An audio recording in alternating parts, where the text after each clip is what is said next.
ഞങ്ങൾ പോകുന്നത് ഡെസ്കിറ്റ് എന്ന് പറഞ്ഞ സ്ഥലത്തേക്കാണ്. അപ്പോൾ പോകുന്ന വഴി കണ്ടതാണ് ഈ പുഴയുടെ പേര് ഷയോക്ക് എന്നാണ്.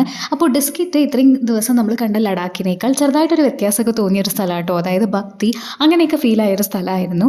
ഇവിടുത്തെ മെയിൻ ഹൈലൈറ്റ് എന്ന് പറയുന്നത് ഇവിടെ ഒരു ബുദ്ധൻ്റെ ടെമ്പിൾ ഉണ്ട്. അത് ഈ നുബ്ര വാലിയിൽ തന്നെ ഓൾഡസ്റ്റ് ടെമ്പിളാണ്. അതിൻ്റെ പേര് ഡെസ്കിറ്റ് മൊനാസ്ട്രി എന്നാണ്. ഇവിടെ ഒരു വലിയ ബുദ്ധൻ്റെ ഒരു സ്റ്റാച്യു ഉണ്ട് കേട്ടോ. അതായത് നമ്മൾ സാധാരണ കാണുന്ന ബുദ്ധൻ്റെ സ്റ്റാച്യു പോലെയല്ല, ഇതൊരു കിരീടമൊക്കെ വെച്ചിട്ടുള്ള ഒരു ബുദ്ധൻ്റെ സ്റ്റാച്യു ആയിരുന്നു.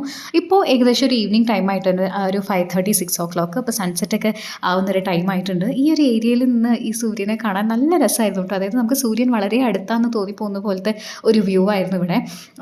ചുറ്റും ഇങ്ങനെ മലയൊക്കെ ആയിട്ട് നടുവിലായിട്ട് ഈ ഒരു അമ്പലം. ഈ അമ്പലത്തിൻ്റെ താഴെ തന്നെ ഇതിൻ്റെ ട്രസ്റ്റും സ്കൂളും ഒക്കെ ഉണ്ട്. ഞങ്ങൾ വരുന്ന വഴിക്ക് കണ്ടിരുന്നു. ഇപ്പോൾ നമ്മളുള്ളത് നുബ്ര വാലിയുടെ അടുത്താണ്. ഇന്ന് നമ്മൾ സ്റ്റേ ചെയ്യുന്നത് ഇവിടെയാണ്. നാളെ നമ്മൾ നുബ്ര വാലി കുറച്ചും കൂടിയും ഡീറ്റെയിൽ ആയിട്ട് എക്സ്പ്ലോർ ചെയ്യും. അപ്പോൾ ബാക്കി നമുക്ക് അടുത്ത വീഡിയോയിൽ കാണാം. ബൈ.